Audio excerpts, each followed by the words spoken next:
tornadoes ripping through highways, streets turning into rivers, emergency alerts flashing across 5 states all at the same time.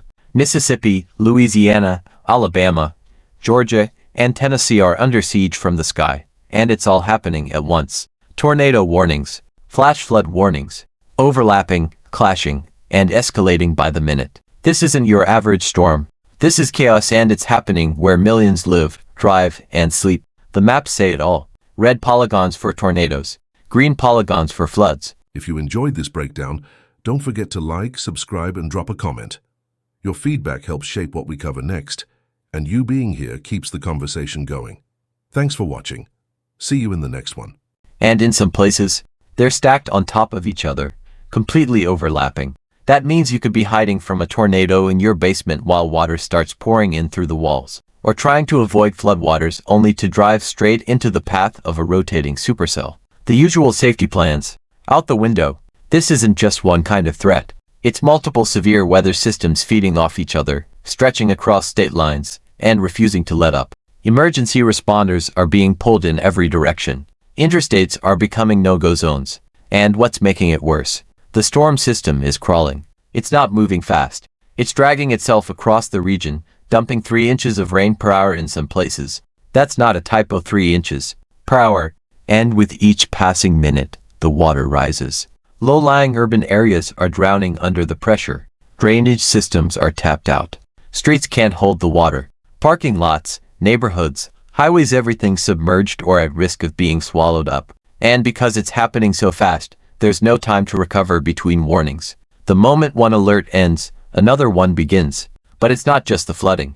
Embedded in these thunderstorms are rotating supercells, the kind that spin up tornadoes with little warning. Fueled by Gulf moisture and sharp wind shear, the atmosphere is stacked with energy. This setup is more typical of spring, not midwinter, which makes it even more unpredictable. These aren't isolated afternoon storms. They're clustered, multi-layered systems with the potential to rotate, drop hail, spawn tornadoes, and flood streets all in the same breath. So now you've got a situation where the ground is saturated, and the skies are unstable. That combo is a nightmare. Water has nowhere to go. Trees can't stay rooted. Roads give out. And when tornadoes touch down in these conditions, it's not just about the wind, it's about everything else that follows. Debris flying through floodwater. Emergency shelters getting compromised. Power lines down in neighborhoods already surrounded by water. And the worst part, most of this is happening at night. That's when the danger skyrockets. Tornadoes are already hard to spot. At night, they're invisible. You can't see the funnel. You can't hear the wind over the rain. And unless you're constantly checking your phone or weather radio, alerts can go unnoticed entirely, especially if you're asleep. The visual confirmation that meteorologists rely on during daylight, gone. At night, it's all radar. And radar doesn't tell you if someone's house is being ripped apart or if a levee just failed. It only tells you what might be happening. So, decisions have to be made in seconds. Do you stay upstairs to avoid floodwaters or go downstairs to shelter from wind? Do you try to evacuate or risk getting caught on a highway already underwater? These are the choices residents are being forced to make, often with little or no warning. Major highways like I-20 and I-55 are right in the crosshairs. And we're not talking about rural backroads. These are major corridors with heavy traffic, commercial transport, and thousands of daily commuters. Flooding here doesn't just delay travel, it endangers lives. Because when a car stalls in rising water during a tornado warning, that's not just inconvenient, it's potentially fatal. The statistics don't lie. Most flood-related deaths happen in vehicles. And when it's dark, the road ahead might look wet, but it could be hiding a 6-foot drop, a washed-out bridge, or worse. Combine that with the unpredictability of a tornado and you've got a deadly mix of confusion, panic, and split-second decision-making. Meteorologists are in a non-stop cycle of issuing, updating, and canceling warnings. 1 second, a flood advisory is active. The next, a tornado warning replaces it. It's a constantly shifting map of threats, and staying informed is a full-time job. Forecast offices are updating rainfall totals in real time, watching river gauges, and trying to stay ahead of a storm system that won't stop evolving. In some places, the warnings are changing minute to minute. One moment you're outside clearing a storm drain. The next, you're being told to shelter immediately. And when multiple hazards hit the same area at once, there's no correct move. It's all risk management. Emergency managers are doing their best, but even they're admitting this is a logistical nightmare. If you enjoyed this breakdown, don't forget to like, subscribe, and drop a comment. Your feedback helps shape what we cover next, and you being here keeps the conversation going. Thanks for watching. See you in the next one. How do you stage emergency response when the roads are underwater and the air is spinning? And here's what makes it so much worse. This is hitting densely populated regions. We're not talking about isolated tornado tracks across empty fields. These are urban corridors, cities, suburbs, schools, hospitals, places that cannot afford to shut down or evacuate easily. And yet, they're facing back-to-back threats with no clear end in sight. The weather patterns behind this are unusually aggressive for this time of year. Elevated humidity, combined with strong upper-level winds, is creating perfect conditions for rotating storms to embed within already rain-soaked systems. It's a double whammy. The same ingredients that form tornadoes are also dumping record-breaking rain. That's why the warning zones keep overlapping and why this isn't something you can just ride out. The phrase "turn around, don't drown" has never been more urgent. But even that advice becomes complicated when your only escape route is through a flood zone and a tornado warning is closing in. Every action has a consequence. Every delay could mean the difference between safety and disaster.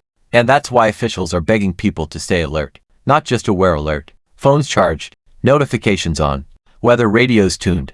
Because the speed at which these warnings evolve means that you might only have a minute or less to make a decision.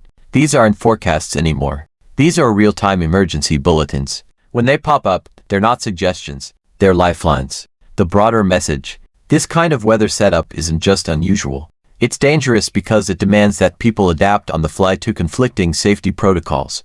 You can't always follow the textbook advice. Sometimes, you have to choose between two bad options and hope you pick the one that keeps you alive. So here's where we are. A multi-state region, dealing with a relentless storm system that doesn't care what time it is, where you live, or how prepared you thought you were. Tornadoes in the dark, flash floods in cities, roads becoming rivers, homes becoming hazard zones, and all of it unfolding across one of the most populated parts of the American South. This is not about hype. This is about survival. Stay informed, stay inside, and do not wait for visual proof that it's bad. By the time you see the water or the wind, it's already too late. Let us know how the situation is where you are. Are you in the path of this storm? Have you dealt with overlapping warnings before? Drop a comment, share your experience, and help others stay aware. If you found this breakdown helpful, hit that like button, share it with someone who needs to be prepared, and make sure you're subscribed for more real-time updates on unfolding disasters like this one. Because when the warnings overlap and everything turns chaotic, being prepared isn't optional. It's everything. And just when you think things might calm down, just when you've gotten through one warning, you hear it. That tone. That gut drop emergency alert tone. Again. Because in this storm system, you don't get a break. Mississippi just got hit, but now it's Alabama's turn. Then Georgia lights up in red. Then Tennessee. This is a relay race of risk, and the baton is a rotating wall cloud. And the alerts aren't waiting politely in line either. They're stacking. You've got tornado warnings, flash flood emergencies, severe thunderstorm alerts all active at once, all within overlapping counties. And every single one carries its own set of contradictory instructions. Seek shelter in a basement. But basements are flooding. Don't drive through standing water. But that might be the only escape from the tornado warning headed right for you. Stay put. Move now. Shelter low. Stay high. There isn't a universal answer. That's what makes this kind of event so uniquely dangerous. It messes with your instincts. The usual logic doesn't apply. And here's where the fatigue starts to set in. Because when you've had sirens going off every 30 minutes, all night long, eventually, you stop jumping at every alert. People turn their phones on silent. They get frustrated, tired, desensitized. But this storm doesn't care if you're tired. That's when it strikes hardest. Meteorologists call this kind of storm system high impact. But honestly, that term feels way too clinical for what's actually happening. This is a system that turns Tuesday nights into natural disaster reels. That turns a routine drive down I-20 into a gamble between wind, water, and visibility. There's footage coming out, cars submerged on off-ramps, water up to windshields, drivers standing on rooftops of their vehicles, waving for help, rescue teams navigating through both debris and flood water at the same time. These aren't two separate disasters. They're merging into one unmanageable nightmare. And even the emergency crews are having trouble keeping up. One minute they're dispatching a water rescue team.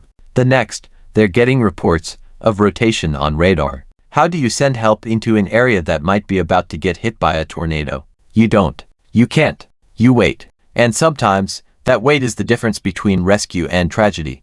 And we haven't even talked about infrastructure yet. Because water doesn't just flood homes, it floods power substations. It floods treatment plants. It shuts down communications. And that's before the tornadoes get their turn. Down power lines. Cell towers knocked out. Whole neighborhoods going dark while the sky still flickers with lightning. Emergency managers are calling it a highly dynamic event, which is just a very professional way of saying we're scrambling. And it's not like this is a one-off freak storm. No. What's terrifying is that this exact type of setup, slow-moving systems, high humidity, overlapping hazards, has become more common. These are the kinds of events that used to show up once every few years. Now, they're showing up every few months. And every time they do, the margin for error shrinks. Because every warning is more crowded. Every city is more built up. Every highway is more packed. The stakes are higher. And the risks move faster. Let's talk about that Gulf moisture for a second, because it's playing a starring role here. What you're seeing across these states isn't just random rain. It's a conveyor belt of tropical humidity being funneled inland. That warm, sticky air is the gasoline for these storms. It gives them fuel. It lets them regenerate. And with wind shear slicing through the atmosphere, they're spinning up like clockwork. That's why it's not just a flood or a tornado. It's tornadoes forming inside flood-producing systems. It's microbursts ripping through neighborhoods already knee-deep in water. It's the overlap that kills. Not the headline-grabbing twister alone. Not the flash flood on its own. It's the fact that they're happening in the same places, at the same time, to the same people. And the cities can't take it. Atlanta, Jackson, Birmingham, Baton Rouge, Chattanooga. These are cities with infrastructure, drainage systems, road grids, emergency networks that weren't built for this kind of storm density. They weren't built for triple-stacked weather emergencies. And definitely not ones that keep going through the night. You've got places where the water is rising inside shelters, where people who evacuated for the storm are now being moved again because the shelter itself is flooding. That's not just inconvenient, it's destabilizing. It chips away at trust, at people's willingness to respond to the next warning. And the next one is coming. Because this isn't over. In fact, the system is so slow-moving that areas hit early in the day are now seeing a second round. That's right. Flooded once, you might flood again. Already had a tornado warning. Better not let your guard down. Because the way these storms are training one after another on the same path means that even if you just cleaned up, you're still at risk. People are checking river gauges more than they check the news. Because when the water gets too high, it's not just about roads, it's about homes, schools, nursing homes, hospitals. Every building that's supposed to offer safety becomes part of the equation. And then there's the emotional toll. Think about what it means to get an alert at 2 a.m. that says tornado warning. Take shelter now. Not watch. Not be aware. Take shelter now. In the dark. In the middle of a flood. With your kids asleep. Your power out. Your street already underwater. It's not just physically exhausting. It's mentally shattering. That's why this story matters. Because the people living through it aren't dealing with one storm. They're dealing with a system that won't let up. And a weather setup that contradicts every basic rule book about what to do. It's a reminder that emergency planning can't be one size fits all anymore. That the go-to-your-basement advice needs to include a footnote about flooding. That don't drive needs to be paired with if you're already stuck, here's what to do. Because the old advice doesn't work when 2 disasters show up at once. This isn't about dramatizing the weather. This is about recognizing the new normal, where overlapping hazards are the baseline, not the exception. And we have to start treating these warnings like what they are, warnings that mean now. Not maybe.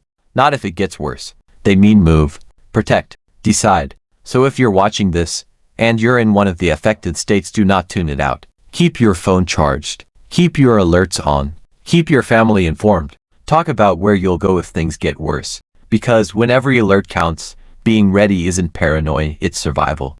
And even if you're not in the danger zone right now, this is the kind of event that reminds all of us how fast things can change. One moment of hesitation, that's all it takes. Stay alert, stay smart, and help each other out. And here's something that really drives it home. These warnings aren't just weather updates. They're time-sensitive decisions in disguise. Every new alert is like a fork in the road. One leads to safety, the other, well, let's just say it's not the route you want to take. And the problem is, the signs are all blurred. You're getting flood alerts while tornado sirens are screaming. Your weather app says one thing, your local news says another, and meanwhile, outside your window, it's pitch black. You can't see if the creek behind your house is about to overflow. You can't see if that loud crash was thunder or something a whole lot worse. This is where trust becomes everything. Trust in the warnings. Trust in the science. Trust that taking action immediately might feel extreme, but it could be the thing that saves your life. Because these aren't storms that give you second chances.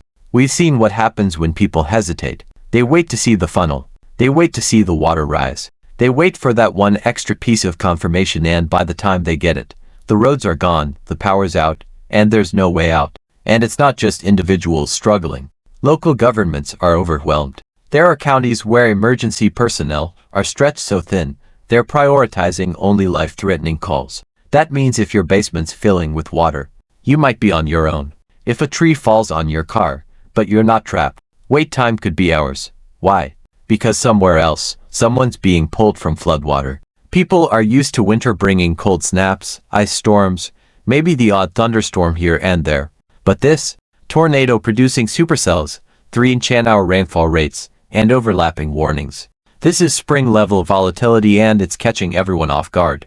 And that mismatch between what the season should be and what it is makes it even harder for people to take it seriously. You don't expect your January night to end in a flood evacuation. You don't expect a tornado warning when the Christmas lights are still up. But weather doesn't care what month it is.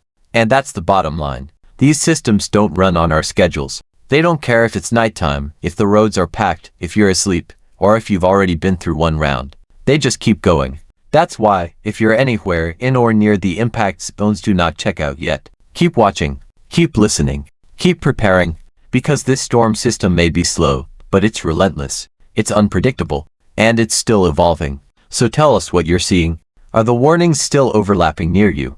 Have local officials issued evacuations or emergency messages? How are you staying safe through all of it? Drop it in the comments below. We want to hear how this is really affecting people on the ground.